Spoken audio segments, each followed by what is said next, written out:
সম্মানিত সুধী, দেখতেই পাচ্ছেন দুই ভারত বাংলা আমরা যারা গুরুজি ডাক্তার রবীন্দ্র বর্মন স্যারের শিষ্য আছি। জিভটা বের করো, জিভ বের করো, জিভ বের করো। Tongue is abscess and crack. হ্যাঁ, সেলাইভেশন হয় মাঝে মাঝে। আর হলো সমস্যাগুলি হলো ক্রনিক আইবিএস নিয়ে এসেছে। তিনি ভাবে যে হয়তো বা তার সিএ হবে বা এতে কি চলে যেতে হবে, কত কথা।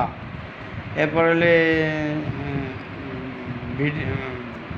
সেতি আছে, এরপর হলে hot patient, mind hot, desire sweet meat, fish, salt অনেক পছন্দ করে এবং সল্ট মাঝে সাঝে তিনি পানিতে গুলেও খায়, ডাক্তারি করে বাসায় বসে, মানে সল্টটা তার কাছে খুব ফেভারেট।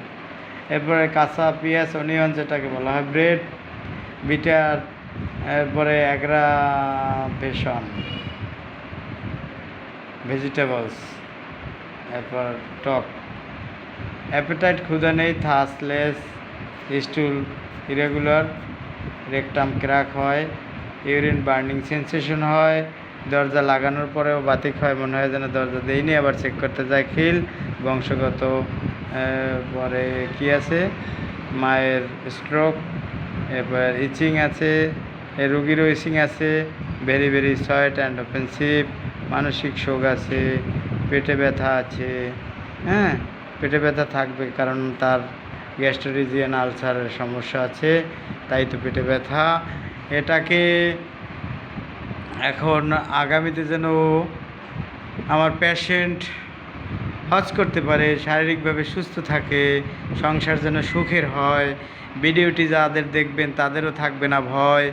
এভাবে সমস্যা ছাপার করলে দ্রুতই চলে আসবেন Loknath homeo chamber, Kemlati medicine market, Mathbaria উপজেলা যে কোনো উপজেলা হোক, যে কোনো জেলা হোক, যে কোনো কান্ট্রি হোক, অনলাইনে ওষুধ পাবেন, বাসায় বসে কুরিয়ার আপনাকে নক করবে, বাসা আছেন কি, আপনার মেডিসিন চলে আসছে। লক্ষ্য উদ্দেশ্য ঠিক রাখতে হবে, তাহলে তো আমরা সাকসেস হব। আমাদের লক্ষ্য উদ্দেশ্য যদি ঠিক না থাকে, দীর্ঘ কত বছর ধরে আপনি আইপিএস সাফার করে থাকেন ভাই, কত বছর ধরে ডিসেন্ট্রির সমস্যা, আমাশার সমস্যা, শরীর দুর্বলতা, কত বছর? 8-10টা বছর। যে লক্ষ্য উদ্দেশ্য ঠিক ছিল না বিধায় একই গ্রামের লোক হয়ে, যদিও আমি গ্রামে থাকি না, দূরে আছি, কিন্তু আমার চেম্বার তো আছে তারই উপজেলায়, তাদের আজ এই হাল থাকবে না। 20 দিন পরেই রুগীর আবার ভিডিও নিয়ে আপনাদের সাথে শেয়ার করব। আমাদের মূল উদ্দেশ্য এবং লক্ষ্য, কজেশন, সেন্সেশন, মডালিটি সবকে ঠিক রাখতে হবে।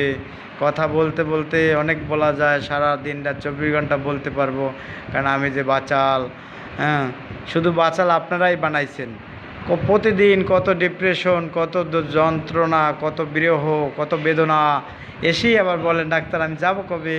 যখনই টুনটুনি একটু গরম হয়, টুনটুনি একটু বেড়ে যায়, মানসিক প্রশান্তি চলে আয়, তখন বলে ডাক্তার সাহেব আমি যাবো কবে, মানে উতলা হয়ে যায়।